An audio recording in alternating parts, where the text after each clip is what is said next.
Weather Words with Frank Ward is brought to you by The Reporter, Delaware County's leading news source. Good day to everyone, I guess. If you're outside the village, you're like I am. There's been no power now. This is day 3. In my house, I have oil lamps. I'm using hurricane lanterns to try to take care of my animals. And I feel like I'm from Little House on the Prairie. Now I understand why when it got dark, everybody went to bed no matter what time it was, because you can't see, okay? What I'm going to tell you is this was the wettest snowfall I've ever shoveled in my entire life. Okay, I went out and tried to shovel. First, I couldn't even get out my back door because I couldn't push it hard enough against the snow to make an opening big enough for me to get out of. So I started at the front door and went around and did what I was doing. The first set of snow, we had 11 inches of snow. Now, normally 10 inches of snow equals 1 inch of rain. First, it took forever to try to melt it because, believe it or not, with no power, there was still hot water and things from my tank in the basement. Okay, I melted it all. That was 11.42 inches of liquid, and it was still snowing outside on Tuesday. Okay, we got another 2.5 inches of snow on Tuesday, so we're looking at a snowfall of 13 to 14 inches here. Strangely enough, I understand over in some places in Downsville, they got 4 or 5 inches of snow. They didn't get this heavy stuff. It seems like it was all centered around here and over toward Oneonta in that area.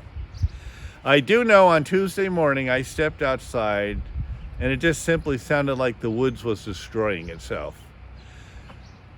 Big crashes on my front area, which turned out to be some very big trees coming down on the power lines and things that we already had no electricity. Didn't make any difference. And farther down Third Brook, I mean, they did close Third Brook Road for one whole entire day until they could get stuff cleared and out of the way. This isn't the only place like that. The one thing I have to say, my house is 201 years old.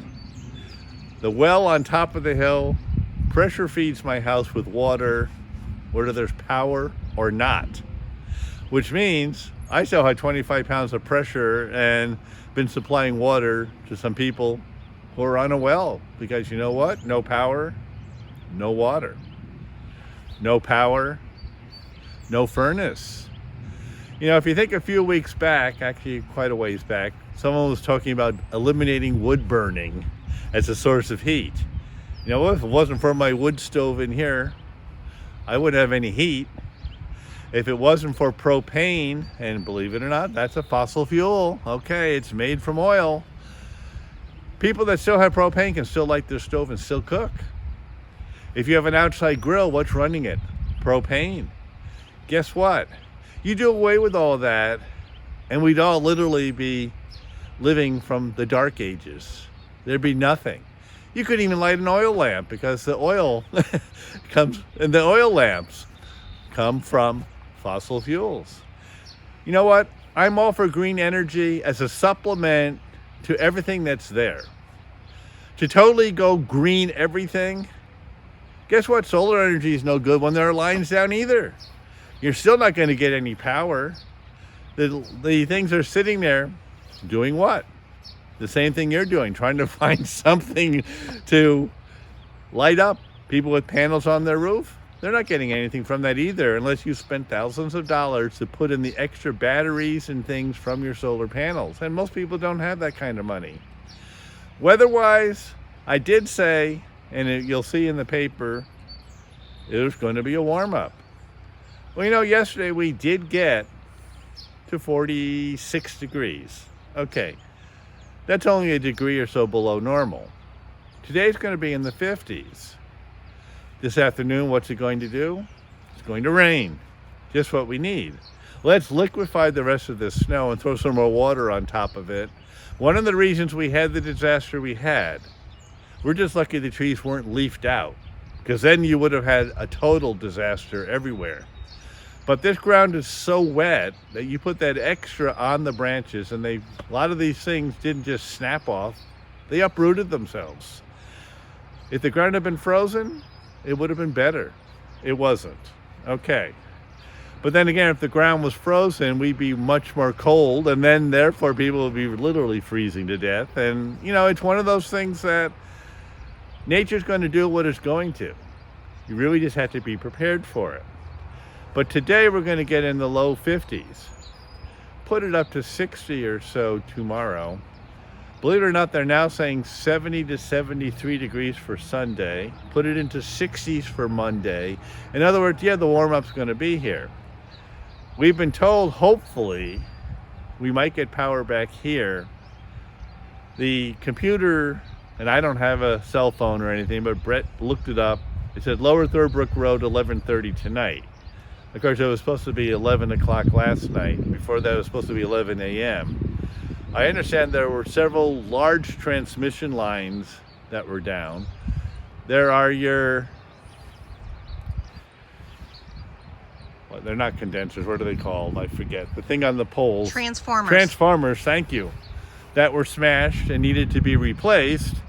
And I know something like that happened because during all the trees dropping branches and everything everywhere, the whole entire sky over there lit up bright red for several seconds on Tuesday morning. And then there was another one that was totally bright white, which means, okay, something major went. And if it was one of those big transformer lines that go through that feed the power to everything else, that's a major project to try to put back. There were more than 20 NYSEG trucks heading over toward Delhi yesterday morning. And I do have to say they did a job of restringing all the lines along Third Brook Road.